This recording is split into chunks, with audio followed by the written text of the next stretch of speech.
اللهم صل على محمد وعلى آل محمد كما صليت على إبراهيم وعلى آل إبراهيم إنك حميد مجيد اللهم بارك على محمد وعلى آل محمد كما باركت على إبراهيم وعلى آل إبراهيم إنك حميد مجيد উহুদের ময়দানে রাসূল ভেঙেছ দান তথাপি রেখেছ এ জমিনে ইসলাম ভুলে গেছি মোরা সে রাসূলের বিধান ভুলে গেছি মোরা আল্লাহরই কোরআন নামেতে শুধুই মুসলমান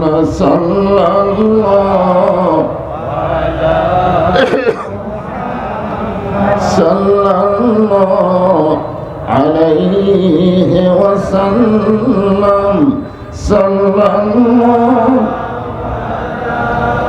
মুহাম্মদ সাল্লাল্লাহু মশরিকে হুব্বে মুহাম্মদ সকলে বলি সাল্লাল্লাহু मतलाए दीवानी माँ मतलाए खुर्शीद इश्कास सीनाए सुजानी माँ बलागल उला बिकमालिही कशफत दुजा बिजमालिही حسنت جميع خصاله صلوا عليه وآله اللهم آمين জান্নাতের বাগান থেকে জান্নাতি মানুষদেরকে নিয়ে আমি গুনাহগার তোমার রহমতের দরজায় দোকানা হাত তুলেছি আল্লাহ হাসরের ময়দানে জাব্বার আর কাহার নামের রূপ নিয়ে তুমি যখন বিচার শুরু করবে তোমার সামনে দাঁড়ায়া সমস্ত নবীরা নাফসি নাফসি বলে কাঁদতে থাকবে এমন কঠিন অবস্থা হাসরে হবে সেদিন সমস্ত নবী তার উম্মতকে ভুলে যাবে শুধু বলবে আল্লাহ আমার কি হবে আমার কি হবে একমাত্র দরদি নবী শাফাতের কান্ডারি ইয়া রব্বি হাবলি উম্মতি বলে সেজদায় পড়ে যাও সেই কঠিন মুসিবতের সময় আজকের এই মাহফিলকে ওসিলা করে আমাদের সবাইকে রাসূলের উম্মতের কাতারে আল্লাহ কবুল করে নিও سبحان ربك رب العزة عما يصفون والسلام على المرسلين والحمد لله رب العالمين لا إله إلا الله لا إله إلا الله لا إله إلا الله لا إله إلا الله لا إله إلا الله لا إله إلا الله চাঁদ সূর্য যার গ্রহ তারা আল্লাহ নামের পাগল পারা, চাঁদ সূরজ আর গ্রহ তারা, আল্লাহ নামের পাগল পারা। আমার আল্লাহ নামের এতই দয়া, আল্লাহ নামের এতই মান। ডান গালে কখনো বাম গালে। এমন সময় ওসমান গনি মসজিদের মধ্যে ঢুকে বলতেছে, ইয়া আমির আল মুমিনিন, আপনি কি পাগল হয়ে গেলেন? নিজের গালে নিজে কেন চড় মারতেছেন? ওমর ফারুক বললেন, মিন শাররিল ওয়াসওয়াসিল খান্নাস। মিন শাররিল, কিছুক্ষণ আগে আমাকে খান্নাস ওয়াসওয়াসা দিছে, আমি অর্ধ পৃথিবীর খলিফা। ওসমান গনি বলতেছে, এটা ওয়াসওয়াসা না, এটা সত্যি কথাই তো, আপনি অর্ধ পৃথিবীর খলিফা। ওমর ফারুক বলে, ওসমান, বর্তমানে আমি অর্ধ পৃথিবীর খলিফা, আমার অতীতের খবর কি, আমার ভবিষ্যতের খবর কি? যারা শুধু বর্তমান নিয়ে চিন্তা করে এরা মানুষরূপী শয়তান। ধরে কোন কথা ঠিক না? তোমার অতীতের খবর চিন্তা করো আর ভবিষ্যৎ তুমি চিন্তা করো। আমি অতীতে রাস্তা এরকম খাতা লিয়া ঘুরতাম, পুরো টুপিওয়ালা দাড়িওয়ালা মানুষকে বলতাম, ভাই আমাকে একটা দাওয়াত দেন। তখন কত চিনি না জানি না কিসের দাওয়াত দেন। আমি রাস্তা ঘুরে ঘুরেও দাওয়াত পাইনি। আর বর্তমান আমার পজিশন হলো, দাওয়াতের লোক গেলে আমি 3 তালাত লুকাই। এটা হলো আমার বর্তমান। আর ভবিষ্যতের পজিশন হলো, মসজিদের খাটনি আমার বাড়ির আঙ্গিনায় আসবে, আমাকে সাদা কাফনের কাপড় পরায়া চকলেটের মতন মোড়াইয়া কবরে নিয়ে যাবে। জোরে কোন কথা ঠিক কিনা? আজকে বর্তমানে চেয়ার পাইয়া যদি মনে করি কি হলু রে, কিছুই না, কিছুই না। 5 তলা বিল্ডিং এর উপরে উঠে 1.5 লাখ টাকার খাট, 12,000 টাকার কম্বল ওরে তামানে দিয়ে মাঘ মাসে বলতেছে, আমার বাড়ি আমার ঘর, আমাক নামাইকে। 2 কান্দের 2 ফেরেশতা বলতেছে, আল্লাহ ই যে কয় আমার বাড়ি আমার ঘর, আমাক নামাইকে, এক নামানোর কেউ নাই। আল্লাহ বলতেছে, ইন্নাল্লাহা মাস সাবিরিন, একটু ধৈর্য ধর। রাত 3টার সময় একটা ভূমিকম্প। ধরে কোন কি কম্প? খালি বিল্ডিং একটু লড়ে উঠছে, ওই এত ফোর্সে নামছে, যাওয়ার কম্বলের মধ্যে লুঙ্গি খুলে আছে, ওটাও পড়ার টাইম পায়। ফেরেশতা বলতেছে, আল্লাহ নামাইলা নামাইলা, তাই বলে ন্যাংটা করে না বাবা। আল্লাহ কয় উঠে তারা নাম্বার চাই না, হয়তো এইভাবেই বেজ্জিত হয়ে তাদের নামা লাগবে। ধরে ভাইজান, ক্ষমতার মালিককে, এই বিশ্বাসটা কি অন্তরের মধ্যে আছে? তাহলে একটু মনোযোগ দেন। ওমর ফারুক বললেন, ওসমান, বর্তমানে অর্ধ পৃথিবীর খলিফা, এইটা হলো আমার ধোঁকা, এইটা হলো আমার কি? ওসমান গনি বললেন, তাহলে আপনার অতীতের খবর কি? ওমর ফারুক বললেন, অতীতে আমি খালার বাড়িতে রাখালি করতাম। খালার বাড়িতে ছাগল নিয়ে যখন সন্ধ্যায় আসতাম, খালা আমার পা ধরে বলতো, ওমর, যে কয়টা ছাগল নিয়ে গেলি সেই কয়টা ছাগলকে ফেরত আনতে পারছিস? আমি গুনে দেখি 3-4টা কম পড়ে গেছে। আমি আবার দৌড় দিয়া ছাগলগুলো যখন নিয়ে আসতাম, খালা আমার মাথার চুল ধরে বলতো, ওমর, যেই ভুল আজকে করেছিস এই ভুল যদি আগামীকাল করিস তোর রাখালির চাকরি কিন্তু আমি ক্যান্সেল করে দিব। আমি তখন খালার পা ধরে বলতাম, খালা, রাখালির চাকরি ক্যান্সেল করে দিলে আমি থাকবো কোথায়, খাবো কি? যে ওমর একদিন রাখালির চাকরি রক্ষা করার জন্য খালার পা ধরে কেঁদেছে, আজকে সেই ওমরকে আল্লাহ অর্ধ পৃথিবীর খলিফা বানাইছে। এটা ওমরের যোগ্যতাই নয়, এটা কেবল মাত্র আল্লাহর কোরআনের ওসিলা। এখন আপনারা বলেন, এই কোরআনের পাওয়ার আছে না নাই? সেই কোরআনে আল্লাহ বললেন, আত্তাকুল্লাহ, ভয় করতে হবে আল্লাহ। শুধু ভয় করলে হবে না, হাক্কা তুকাতিহি, যথাযথ ভয় করা লাগবে। লা তামুতুন্না, মৃত্যুবরণ করো না, ইল্লা ওয়া আনতুম মুসলিমুন, যতক্ষণ তুমি মুসলমান না হবে। মুসলমান হয়ে যদি আমরা মরতে চাই, চান কে চান না? তাহলে এখন আসেন। হ্যাঁ, তোমার চিন্তায় পড়ে গেল, যে কোরআন আমাকে আজকে রাখাল থেকে অর্ধ পৃথিবীর খলিফা বানালো, এই কোরআনটা আসলে কি? এই কোরআনটা আসলে কি? এটা দেখার জন্য ছদ্মবেশে তিনি মদিনার অলি গলি ঘুরতেছেন কোরআন দেখার জন্য। আমার দিকে তাকান, আপনাকে কিন্তু আমি কোরআন দেখাবো।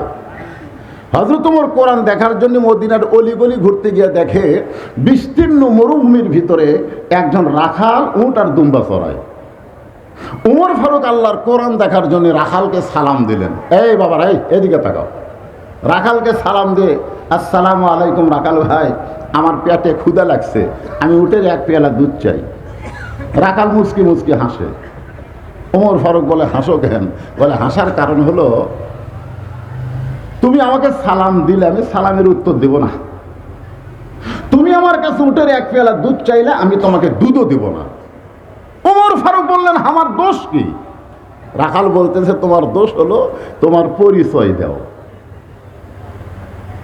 ওমর ফারুক চিন্তায় পড়ে গেল, তা আল্লাহর কোরআন দেখার জন্যে আমি ছদ্মবেশ ধারণ করছি, এখন যদি আমার পরিচয় দেই তাহলে গুমুর তো ফাঁস হয়ে যায়। ওমর ফারুক যখন চিন্তা করতেছেন, এমন সময় আল্লাহর কোরআন, আল্লাহর এই কোরআন সামনে দাঁড়ায় বলতেছে, ওমর, রাখাল যখন তোমার পরিচয় চাইছে তুমি আসল পরিচয় দাও।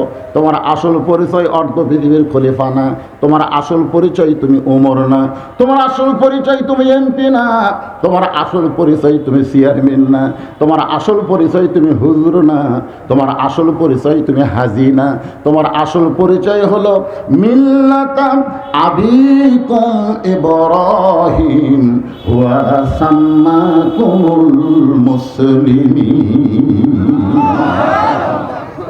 তোমার আসল পরিচয় হলো তোমার জাতির পিতা ইব্রাহিম, ওয়া সাম্মাকুমুল মুসলিমিন, তোমার নাম রেখেছে মুসলমান। ওমর ফারুক বললেন, রাখাল ভাই, আমার পরিচয় হলো আমি একজন মুসলমান। রাখাল মুচকি মুচকি হাসে। ওমর ফারুক বলে, আবার হাসো কেন? বলে, হাসার কারণ হলো আসল না নকল। ওমর চমকোটা বলতেছে, মুসলমান তো মুসলমান, আবার আসল নকল কি? রাখাল বলতেছে, আসল মুসলমান যারা হবে তারা চাওয়ার ব্যাপারে সতর্ক থাকবে। আসল মুসলমান দরকার হলে ফাঁসির মঞ্চে যাবে, কিন্তু রাষ্ট্রপতির কাছে বাঁচার দরখাস্ত লিখবে না। আসল মুসলমান দরকার হলে নিজের জীবন দিবে, কিন্তু বাতিলের সঙ্গে আপোষ করবে। তুমি যদি আসল মুসলমান হও, তুমি দুধ চাইছো কার কাছে? ওমর ফারুক চোখ দিয়ে পানি পড়তেছে আর মনে মনে বলতেছে, আল্লাহ, তোমার কোরআন এত সুন্দর, তোমার কোরআন যখন সমাজের মধ্যে চালু থাকে, উমর যদি ভুল করে একটা রাখাল পর্যন্ত সেই ভুল ধরবার পারে। আজকে সমাজের মধ্যে কোরআন চালু নেই, কিন্তু মসজিদের মধ্যে ঠিকই চালু আছে। আছে না নাই? যেখানে আছে না নাই? যদি আপনাকে ইমাম সাহেব আসরের 4 রাকাত নামাজ 40 বছর ধরে নামাজ পড়াচ্ছে 4 রাকাত, কিন্তু একদিন হঠাৎ 3 রাকাতে বসে গেছে, আপনারা বলেন তো, এতদিন 4 রাকাতে পড়াচ্ছে রে, আজকে 3 রাকাতে মুরব্বী মানুষ বসিছে, অসুবিধা নেই। এই কথা কি আপনারা খবর? আপনারা আল্লাহু আকবার। তার মানে আপনারা ইমাম মানেন কতক্ষণ? আল্লাহ নবীর তরিকা মোতাবেক যতক্ষণ নামাজ পড়াবে ততক্ষণ আমরা ইমাম মানবো। তুমি নবীর তরিকা মানবা না, তুমি যতই টাইটেল হও দাওরা হও, তুমি ভুল করে লোকমা দিব। জোরে কোন কথা ঠিক কিনা? আজকে মসজিদের লোকমা আছে বলে মসজিদের নেতাগুলা সব ভালো আছে, কিন্তু সমাজের লোকমা নাই বলে সমাজের নেতাগুলা বেয়াসাইজ হয়ে গেছে। জোরে কোন কথা। ওমর ফারুকের চোখ দিয়ে দরদর করে পানি পড়তেছে আর বলতেছে, রাখাল ভাই, আসলে চাওয়ার ব্যাপার আমি ভুল করেছি। রাখাল বলতেছে, ভুলটা যখন স্বীকার করলে তাহলে আল্লাহ তোমাকে তওবা করার সুযোগ দিয়েছে। সুবহানাল্লাহ। ভুল স্বীকার করলে আল্লাহ কিসের সুযোগ? যারা মাগরিব এশার নামাজ পড়েননি, মনে করেন এখন যদি আল্লাহকে বলেন, আল্লাহ ফজর থেকে আর একটা ওয়াক্ত নামাজ বাদ দেব না, আল্লাহ তাই নিয়ত করার সাথে সাথে সারা জীবন যত নামাজ পড়িসনি সমস্ত নামাজ না পড়ার পাপ আমি আল্লাহ মাফ করে দিলাম। ফিরে আসার সুযোগ আছে না নাই? এই জন্য বলতেছি যুবকেরা, আজকে বাংলাদেশের সরকার 564টা মসজিদ বানাচ্ছে। সেদিন এক নেতা আমাকে বলতেছে, হুজুর, সরকার যে 564 মসজিদ বানালো, আপনার একটা বক্তাও কম না কেন? আপনার বক্তার কি এলা মসজিদ চোখত পড়ে না? আমি কইলাম, নেতা সাহেব, আপনি খেপছেন কেন? মসজিদ 564 কেন 5600 বানালেও লাভ নাই যদি মসজিদে মুসল্লি না থাকে। জোরে কোন কথা ঠিক কিনা? সরকারের 1 নম্বর দায়িত্ব হলো 564 মসজিদ বানান না। 1 নম্বর দায়িত্ব আল্লাযীনা ইম্মাক্কান্নাহুম ফিল আরদ। মুসলমানের মধ্যে কাউকে যখন ক্ষমতা দেওয়া হবে তার 1 নম্বর দায়িত্ব পদ্মা সেতু নির্মাণ করা, 1 নম্বর দায়িত্ব বাল্য বিয়ে বন্ধ করা, 1 নম্বর দায়িত্ব মাদকমুক্ত সমাজ করা, 1 নম্বর দায়িত্ব রাস্তার লেন বানান, পদ্মা লেন, এগুলো 1 নম্বর দায়িত্ব না, এগুলো দায়িত্ব। তবে 1 নম্বর দায়িত্ব হলো আকামুস সালাত, নামাজ কায়েম করা। জোরে কোন কথা ঠিক কিনা? আর ছেলেরা যদি নামাজ পড়ে 8 দিনের জন্য 3টা পর্যন্ত থাকবে না, ফজরের সালাতু খায়রুন শোনার সঙ্গে সঙ্গে ল্যাপকে কম্বলকে লাথি মারে ওযু করে মসজিদে যাবে। জোরে কোন কথা ঠিক কিনা? আজকে যুবকেরা, এ বাবা সময় কম, তাকবীর পড়ে, আজকে সারা রাত খেলা দেখে রে, আর আজ সালাতু খায়রুন শোনার পরে ওই আর নাই। কি তুমি বাবা নামাজ পড়ো, তোমার বেটা নামাজ পড়ে না। আল্লাহ বলেছেন কু আনফুসাকুম ওয়া আহলিকুম নারা, জাহান্নামের আগুন থেকে বুড়ে তুই একলা বসলে হবে না, তো লাতিক নিয়ে বাঁচা লাগবে। জোরে কোন কথা ঠিক কি না? কি মন খারাপ করতেছে? ওমর ফারুক বলতেছে রাখাল ভাই তাহলে আমি তওবা করি। রাখাল বলতেছে তুমি মূর্খ মানুষ, তুমি তওবা কেমনে করবা? আমি তওবা করাই, তুমি আমার সঙ্গে তওবা পড়ো। ওমর ফারুক মূর্খ? আল্লাহ রাসূল বলেছে আমার পরে কেউ যদি নবী হতো লাউ কানা উমর। আর সেই উমরকে রাখাল বলতেছে তুমি মূর্খ মানুষ, তুমি তওবা কেমনে করবা? ওমর ফারুক বলে রাখাল আমার মধ্যে মূর্খামির কি দেখলা? রাখাল বলতেছে চাওয়ার ব্যাপারে যে সতর্ক হয় না, যতই ডক্টর কামাল হোক তারপরেও মূর্খ। ধরে কোন কথা ঠিক কিনা? 18 সালে ডক্টর কামাল হোসেনের নেতৃত্বে একদল গেছিল সিলেটের শাহজালাল মাজারে। পেপারে হেডলাইন, ডক্টর কামালের নেতৃত্বে শাহজালাল মাজারে সবাই হাত তুলে বলতেছে বাবা আমরা এবার ভোটর দাঁড়াচ্ছি। বাবা আমরা ভোটর দাঁড়াচ্ছি। আল্লাহ বলেছে আস্তাইনু বিসসবরি ওয়াস সালাহ, পাওয়ার যদি চাস ধৈর্য আর নামাজ নিয়ে চা, আল্লাহ তোর চাওয়া পুরা করবে। জোরে কোন কথা ঠিক কি না? কিন্তু আসল টাকাত না চায়া বাবার দরবারে গেছে। ডক্টর কামাল শিক্ষিত হলেও চাওয়ার ব্যাপারে সতর্ক না হলে ওই হলো গন্ড মূর্খ। জোরে কোন কথা ঠিক কি? রাখাল বলে বেটা তুই চাওয়ার ব্যাপারে সতর্ক না, তুই কিসের শিক্ষিত? বরং আমি তওবা পড়াই, তুই আমার সঙ্গে তওবা পড়ো।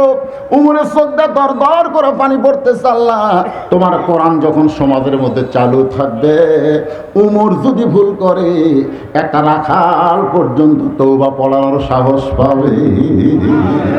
সবাই আমার সঙ্গে পড়েন আস্তাগফিরুল্লাহ, পড়েন আস্তাগফিরুল্লাহ রব্বি মিন কুল্লি জামমিন ওয়া তুবু ইলাইহি। ওমর ফারুক তওবা করার পরে বলতেছে রাখাল ভাই আল্লাহর ওয়াস্তে, কার ওয়াস্তে?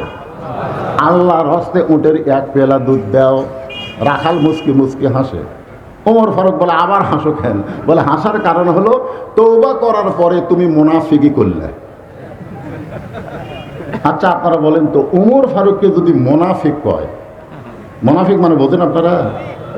উপরে থাকবে কাফের, জাহান্নামের উপরে কে থাকবে? কাফের। কাফের কাফেরা পেশাব পায়খানা করে দিবি, আর মুনাফিকরা নিচে থাকে ওটা খাবি। সাহাবেরা নাক ধরে বলতেছি ইয়া রাসূলুল্লাহ ইয়া রাসূলুল্লাহ, এই মুনাফিক কোন গ্রুপ? আল্লাহ রাসূল বললেন ইহুদের মধ্যে কোনো মুনাফিক নাই, হিন্দুর মধ্যে কোনো মুনাফিক নাই, খ্রিস্টানদের মধ্যে কোনো মুনাফিক নাই। মুনাফিকের আবাদ হবে মুসলমানের ভিতরে। বর্তমানে গোটা পৃথিবীর ভিতরে মুনাফির ফ্যাক্টরি হলো বাংলাদেশ, মুনাফিকের ফ্যাক্টরি হলো বাংলাদেশ। তারেক জিয়া যেখানে, আমরা আছি সেখানে। তারেক জিয়া জেলখানায়, এক সেন্সার মিছিল নেই। জোরে কোন কথা ঠিক? মুনাফিক বোঝেন? লিমা তাকুলু মালা তাফালু, মানে মুখের কথার সাথে কাজের মিল নেই। এরা কি কথা বল না কেন? এরা কি? এরা থাকবে জাহান্নামের নিচে। ওমর ফারুক চেহারা রক্ত লাল করে বলে রাখাল আমার মধ্যে মুনাফিকের কি দেখলাম? রাখাল বলতেছে এত রাগ করিস কেন? করিস কেন তুই রে? উমর ফারুক চমকে উঠছে, সুবহানাল্লাহ না কেন? যে রাস্তাতে গেলে শয়তান কয়দিন যায় না। সে ওমরকে রাখাল বলতেছে এত রাগ করিস কেন? তুই চিন্তা করে দেখ তো, তোর মুখের সাথে মনের মিল আছে? তুই যে বললি রাখাল ভাই আল্লাহর রাস্তে উঠে এক পেয়ালা দুধ দাও, কিরে আমি হলাম রাখাল, আমি যদি উটের মালিক হইতাম তুই তো আমাকে রাখাল বলতি না। যখন রাখাল বলছিস তখন তোর মন বলতেছে আমি উটের মালিক না। আর মালিক বাদ দিয়ে কেউ যদি রাখালের কাছে চায়, আল্লাহ রাস্তে চাইলেও রাখাল দিবার পারবে না। আমার জীবনে হয়েছে, আমি কেবল পাবনা বাইকুলা টেস্ট থেকে নামছি, ইতিমধ্যে এক লোক এসে আমাকে 100 টাকা দিছে, খুব চকচকা টাকা। আমি টাকা পকেটে বসে থেকে বলেছি ভাই খবর কি? হুজুর দোয়া করেন, আমার বইয়ের পেটে বাচ্চা এসে আল্লাহ যেন একটা পুত্র দেয়। আমি তখন পকেট থেকে 200 বের করে দিলাম। হুজুর আমি কিছু এক আছে, আমি দোয়া। আমি বললাম পাগলা তুই জানিস না তো আমি 3টা মেয়ের বাপ, আমার দোয়া দিয়ে যদি বেটা চালু হতো তাহলে আল্লাহ আমাকে দিত রে পাগলা। প্রথম আমার মেয়ে হওয়ার পরে দ্বিতীয় সন্তান যখন পেটে আইলো তখন আমি দোয়া করলাম আল্লাহ এবার একটা পুত্র দিও। সেইবার আল্লাহ একটা মেয়ে দিল। তারপরে আমি 15 বছর গ্যাপ দিলাম। কয় বছর? 15 বছর গ্যাপ দিয়ে আমার বাপ মা সাথে করে মক্কা মদিনাত গেলাম, যেগুলো জায়গার দোয়া কবুল হয় সব জায়গার দোয়া করলাম। আসে আবার চান্স নিলাম, আবার মেয়ে। তা আমার দোয়া দিয়ে যদি পুত্র সন্তান হয় তাহলে আমার 3টা মেয়ে হলো কেন? তুইও হামত থাই, তুই আমাকে 100 দিছিস, তোর 200 দিলাম যা। ওকে না হুজুর আপনি ডাব নিলেন, আমার ডাব। পরে যখন টাকা দিছি মারতেছি দৌড়। আমি সব করে হাত ধরে বললাম কোথায় যাবি? বলে যেই হুজুরের বেটা ফাওয়াল আছে আমি তাকে হাদিয়া দিয়ে দোয়া দিব। আমি কইলাম কোনো হুজুরের কাছে না, কোনো বাবার কাছে না, কোনো পীরের কাছে না, কোনো মাজারে না। পাওয়ার যদি চাও কেবলমাত্র মালিক আল্লাহর কাছে চাও। পড়েন ইয়া কানা আবুদু ও ইয়া কানাস্তাঈন। রাখাল বলে পথিক সত্যই যদি উটের 1 পেয়ালা দুধ চাও তাহলে এখান থেকে মালিকের বাড়ি হলো 10 মাইল দূরে। কয় মাইল? তুমি মালিকের বাড়ির দরজা দিয়া বলো মালিক তোমার রাখাল উট আর দুম্বা চড়াই, তুমি মালিক যদি হুকুম দাও রাখাল আল্লাহর রাস্তে উটের 1 পেয়ালা দুধ দেবে। ওমর ফারুক বলে রাখাল ভাই অত দূর মালিকের বাড়ি যাওয়ার দরকার আমার নাই, বরং তোমাকে 2টা টাকা দিলাম, এই 2টা টাকার বিনিময়ে তুমি উটের 1 পেয়ালা দুধ দাও। রাখাল চিল্লে বলতে পথিক রে তুমি কি হযরত উমরকে চিনো? এই তুমি হযরত উমরকে চিনো? উমরের গুপ্ত বাহিনী যদি দূর থেকে দেখবার ভাই তুমি আমার 2 টাকা ঘুষ দিছো আর মালিক বাদ আমি তোমাকে উটের 1 পেয়ালা দুধ দিছি, তাহলে তোমাকেও ধরবে আমাকেও ধরবে। এই বুড়া বয়সে তুমি ধরা পড়বার চাও? ওমর ফারুক বলতেছে রাখাল ভাই তাহলে চলো পাহাড়ের গুহার মধ্যে যাই, পাহাড়ের গুহার মধ্যে গিয়ে তোমাকে গোপনে 2 টাকা দিব আর তুমি গোপনে আমাকে 1 পেয়ালা দুধ দিবে, তাহলে উমরের গুপ্ত বাহিনীও দেখতে পাবে না, তোমার মালিকও জানতে পারবে না।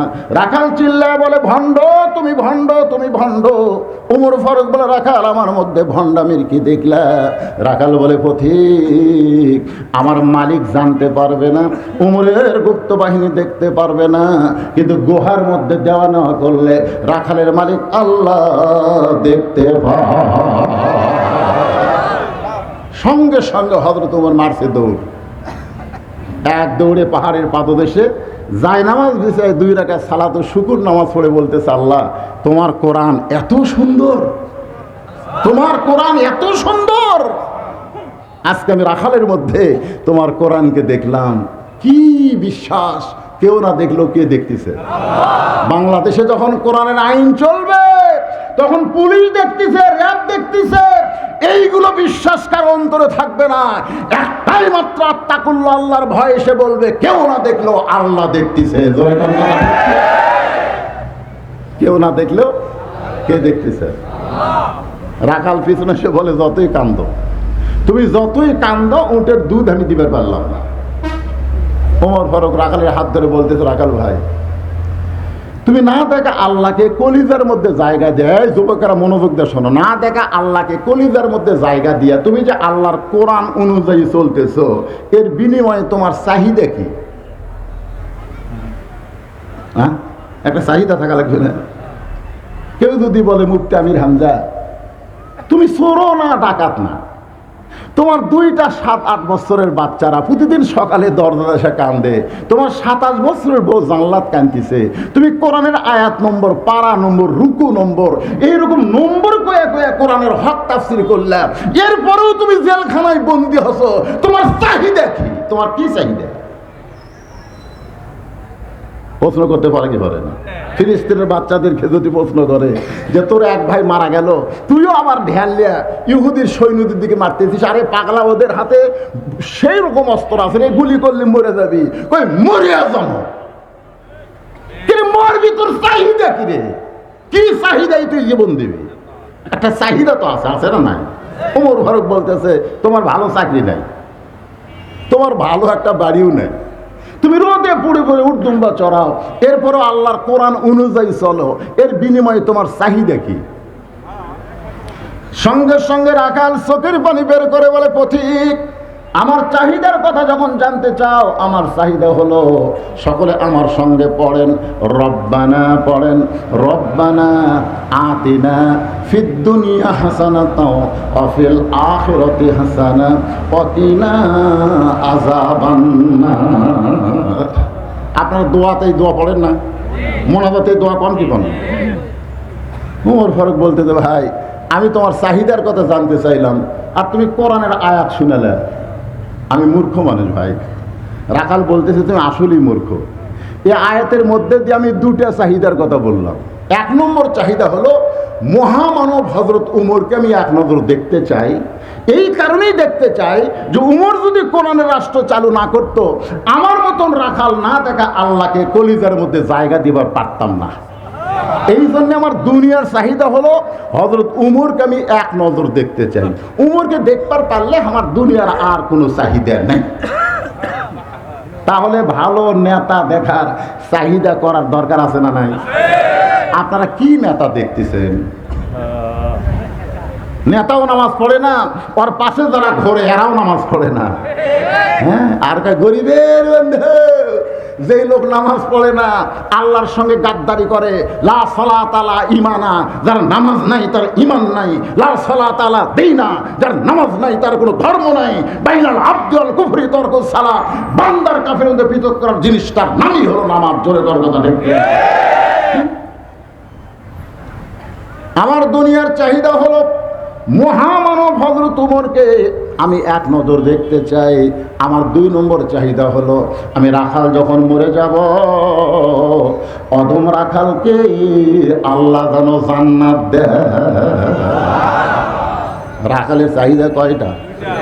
আপনারা বলেন তো, ধনী মানুষের চাহিদা বেশি না গরিব মানুষের চাহিদা বেশি? এই ধনী গরিবেরা কি কয়, আমরা রাজনীতি বুঝি না,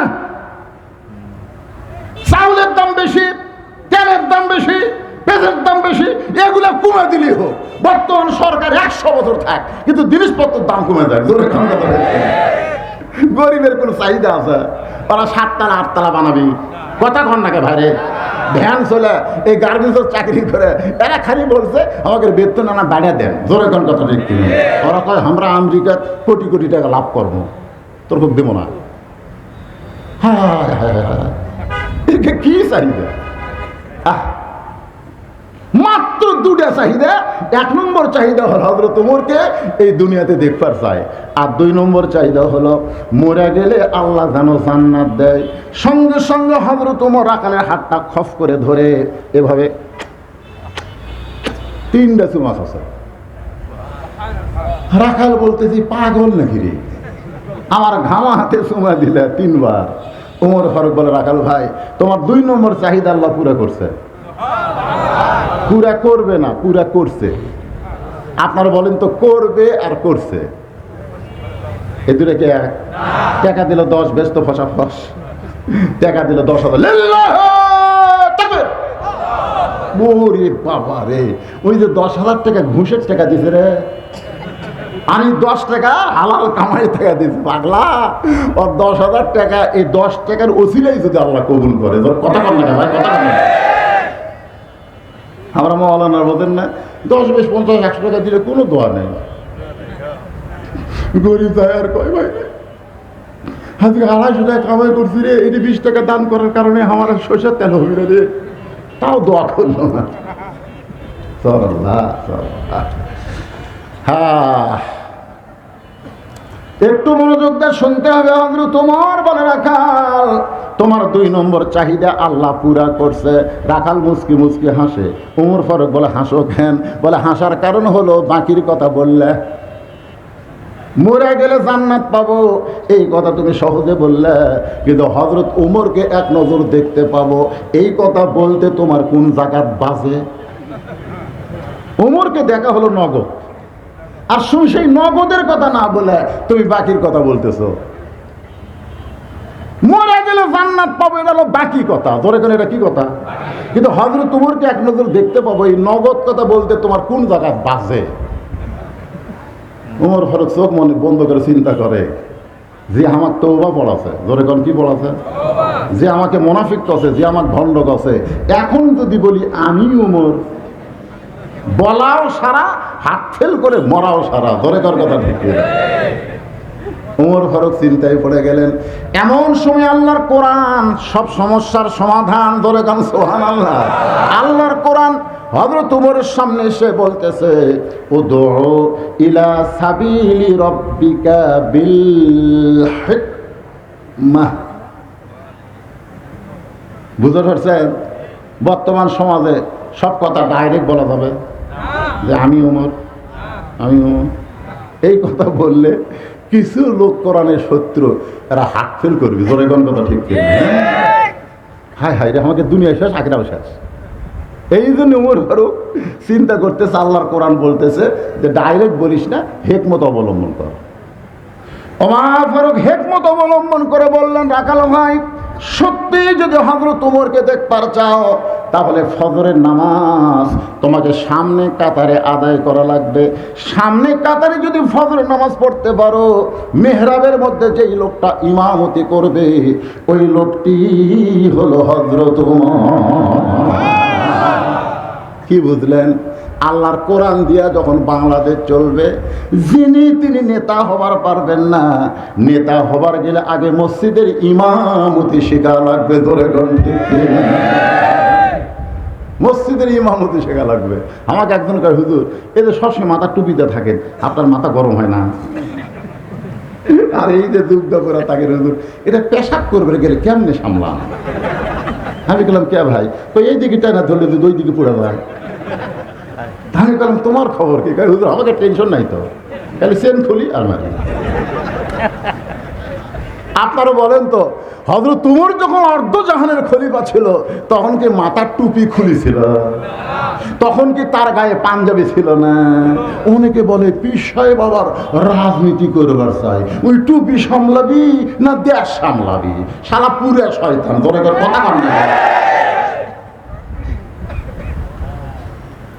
অনেকে বলে এই জুব্বা সামাল করাই কঠিন, উনি আবার দেশ সামলাবে। অর্থনীতি, পররাষ্ট্রনীতি, রাষ্ট্রনীতি, এগুলো হুজুরে করে জ্ঞান আছে? আরে আল্লাহর কোরআনের মধ্যে সব আছে, ধরে কোন কথা কথা কর না। আজকে যদি কোরআনের অর্থনীতি চলতো, একটা গরিব ধনীর বাড়িতে যাইতো না, প্রত্যেকটা ধনীরা গরিবের বাড়িতে আসতো, ধরে কোন কথা ঠিক। প্রত্যেক ধনী গরিবের দরজায় দরজায় ঘুরতো, ভাই ভাই আমি জান্নাত যাবার চাই। গরিব বলবে, জান্নাত গেলে কি করা লাগবে? বলে, আমার শতকরা 1000 টাকা তো লেওয়া লাগবে, আমার 1,02,500 টাকা জাকাত হতে ভাইলে। গরিব কয়, মাফ কর। যারা 1 কোটি টাকা আছে 2.5 লাখ টাকা, যারা 100 কোটি আছে 2.5 কোটি টাকা, এক ব্যাগত করে লেগে গরিবের দরজা যাচ্ছে, গরিব ধনীর দেখে দরজা বন্ধ করে দিচ্ছে। ধনী কয়, আল্লাহ আমি গরিব হলে কি শান্তি পেতাম, আল্লাহ খালি দরজা খুলে বসে থাকতাম, ধনীরা এসে আমার গুনে দিয়ে যেত। কিন্তু আজকে ধনী হয়ে কি বিপদ হলো? 7 দিন ঘুরে একটা গরিব হলে মনে করছে যাই তো মরুভূমি, যা থেকে বস্তা মাথা দিয়ে একজন ঘুম পাড়তেছে, মনে করছে যাকবারে ফাঁসি রে। আসসালামু আলাইকুম, ওই বস্তার থেকে মাথা তুলে কয় আলহামদুলিল্লাহ। বেগালা বলতেছে, ভাই তোকে সালাম দিলাম আলহামদুলিল্লাহ কেন? বলে, 1 বস্তা টেকালে 15 দিন ঘুরতেছি, গরিব পাইনি, তোকে দেখে আল্লাহ শুকর আদায় করছি, টেকার বস্তালে। আমি ঘুরি 7 দিন, তুই ঘুরিস 15 দিন, তার মানে গরিব কোথায়? আল্লাহ বলে সুদ ভিত্তিক অর্থনীতিকে কবর দিয়ে যাকাত ভিত্তিক অর্থনীতি যখন চালু হবে, ওই দেশের জন্য দুর্ভিক্ষ দূর হবে, অভাব দূর হবে, রহমত বরকতের দরজা আল্লাহ খুলে দিবে। জোরে করে কথা বলতে আর কাই হুজুরে করে বুদ্ধি আছে। আমার এলাকার এক মহিলা মানুষ চিঠি দিছে, হুজুর এত ব্রেন আপনাকে কে দিল? আমার স্বামী আমার ছাড়া বোঝে না, কিন্তু আপনি আসলে আমার কাছে থাকে না। আমি বললাম কে গো, শীতের রাত যায় না, বদলি যাচ্ছে কিসের তুই? বড় সাইডিয়া চলে আসে, এই চটক বসে থাকবে। আমি কি আমার কথা বলতেছি ভাইজান? আমি কি আমার কথা বলতেছি? আল্লাহর কোরআনের সবাই আর একবার পড়েন, ইজা আসাবাতুহুম মুসিবাতুন ক্বালু ইন্না লিল্লাহি ওয়া ইন্না ইলাইহি রাজিউন। আল্লাহ বলে মুসা, মৃত্যুকে পছন্দ করার 3 নম্বর কারণ কি মনে আছে না? ভুলে গেছে? আপনারা ভুলে গেল। আমি সেই বক্তা না, একটা লাইনও বাদ দিয়ে আপনাদের সামনে ওয়াজ করব না। আপনারা হয়তো ভাবতেছেন হুজুর শুধু আপনি ওয়াজ করতেছেন, কিন্তু পাশে যে মহিলারা বসে আছে এদের জন্য কি কোনো ওয়াজ করবেন না? জীবনে যে ওয়াজ মা বোনেরা শোনে নাই, আজকে সে ওয়াজ আমি তাদেরকে শোনাই দেবো ইনশাআল্লাহ। আমার মায়েরা কোনো অধৈর্য হন না, একটু মনোযোগ দিয়ে শোনেন। যে কথা বলতেছিলাম, ওমর ফারুক বললেন, রাখাল ভাই সত্যি যদি উমরকে দেখতে চাও তাহলে ফজরের নামাজ কোথায় পড়া লাগবে? সামনে কাতারে যদি নামাজ পড়ো, মেহরাবের দিকে লক্ষ্য করে দেখবে যে মানুষটা ইমামতি করতেছে ওই মানুষটি হলেন হযরত উমর। রাখাল ছোট বাচ্চার মতন কান্দে। ওমর ফারুক বলে, এখন আবার কান্দিস কে? এতক্ষণ হাসলে? রাখাল বলছে, ভাই তুই তো জানিস না আমি বারান্দার নামাজ পড়ি। আমি রাখাল রে, আমি মসজিদের মধ্যে ঢোকার সাহস কোনোদিন পাইনি, কারণ মসজিদের মধ্যে দামি দামি সাহাবীর মধ্যে আমি একটা সাধারণ রাখাল কেমনে যাই? ওমর ফারুক বললেন, তুমি কম দামি আর ভিতরে দামি, এ কথা তোমাকে কে বুঝালো? ইন্না আকরামাকুম ইনদাল্লাহি আতকাকুম। আল্লাহ কোরআনে আইন করেছে ওই ব্যক্তি সবচাইতে দামি হবে যার কলিজার মধ্যে আল্লাহর ভয় বেশি হবে। জোরে কোন কথা ঠিক কি? আজকে কলিজার মধ্যে যাদের আল্লাহর ভয় বেশি তাদের হাতে হ্যান্ডকাপ। বউলিয়া ধরা পড়ছে, সাংবাদিক কয় কাবিন আছে। 2.5 বছর পরে অপু সরকার কয় এটার বাপ হলো শাকিব খান। একটা সাংবাদিক বলল না বিয়া হলো কখন, সোল হলো কখন। কয়েক বছর পরে বুবলি আবার বলতেছে 2 বছর পরে এরই বাপ হলো শাকিব খান। দেখছেন?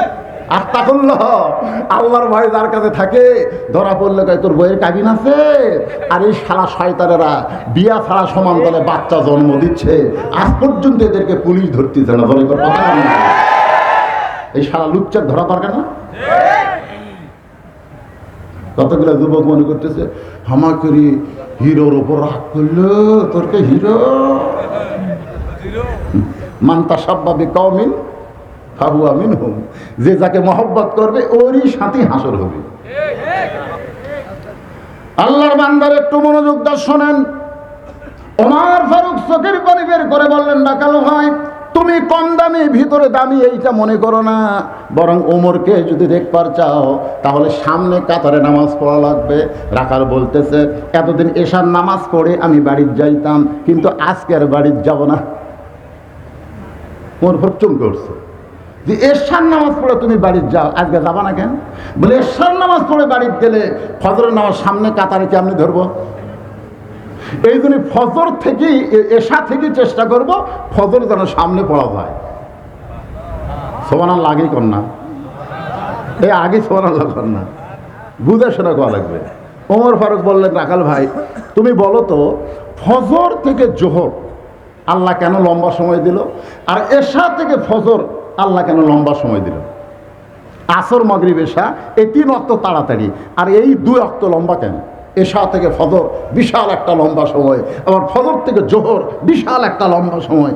রাখাল কয় এটা তো আমি জানি না।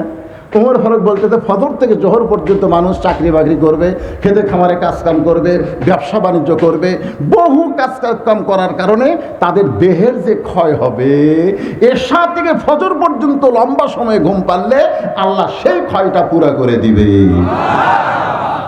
যে তুমি এশা থেকে ফজর সামনে কাতার ধরবার চাও, তোমার যদি ঘুম ধরে, রাখাল বলতে ঘুম যদি ধরে তাহলে মসজিদের মধ্যেই ঘুমিয়ে যাবো।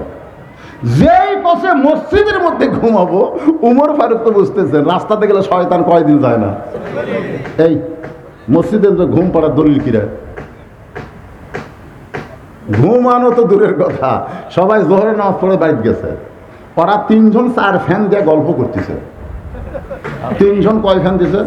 4 ফ্যান দিয়ে গল্প করতেছে। ফেরেশতারা বলতেছে আল্লাহ সবাই চলে গেল, এরা 3 জন যে 4 ফ্যান দিয়ে গল্প করতেছে কি রেজাল্ট কি? আল্লাহ বলতেছে নামাজ পড়ার পরে এই যে মাথার উপর যারা ফ্যান ঘুরেছে, এই ফ্যানের বিল, কারেন্টের বিল, এই 3 শয়তান আলাদাভাবে না দিলে জান্নাত যাওয়ার পারবি না। কারণ মসজিদের বাপের ঘর না, ইচ্ছা মতো ফ্যান ঘুরে ভিতরে কোন কথা ঠিক নেই। মসজিদ তো বাপের ঘর। এরকম কিছু লোক আছে না? নাই আল্লাহর বান্দার একটু মনোযোগ দিবেন। ওমর ফারুক বললেন ফজরে আজানের গুরুত্ব দিও। ওসমান গনি বললেন ইয়া রাসূলুল্লাহ ইযা নুদিয়া লিস-সালাতি মিন ইয়াউমিল জুমআ ফাসাউ ইলা যিকরিল্লাহ। এই জুমার নামাজের জন্য এই আয়াতটা নাজিল না করে যদি ফজরের নামাজের যদি পড়তো তাহলে মনে হয় ভালো হতো। সুবহানাল্লাহ বলেন না কেন? কারণ জুমার নামাজ দিনের বেলা কি আর আজানের গুরুত্ব। কিন্তু ফজরের নামাজের আজান, আসসালাতু খায়রুম মিনান নাওম, ঘুম হইতে নামাজ অতি উত্তম। এইটা শোনার সাথে সাথে ল্যাপ কম্বল ফেলা দিয়ে ও ঠান্ডা পানি দিয়ে ওযু করে মসজিদ দিকে যারা রওনা দেয়, ফেরেশতা বলে আল্লাহ দেখো তোমার যুবক বান্দা আজকে সব কিছু বাদ দিয়ে তোমার ঘরে রওনা দিছে। আল্লাহ বলতেছে ও শুধু ফজরের নামাজ পড়তে আসতেছে না, ও বদর যুদ্ধের সৈনিক হয়ে গেছে। আজকে যুবকেরা ফজর নামাজ পড়া আর বদরে যুদ্ধ করা সমান। তোমরা 12টা পর্যন্ত ফেসবুক ঠেলবে। আমার এলাকার এক মা আমাকে বলতে দে হুজুর এই সন্তান যে কান্না থামায় না, খালি কান্দে, আপনি একটু পানি পড়া দেন। তো পানি পড়া দিলাম, কান্দা আর বেড়ে গেছে।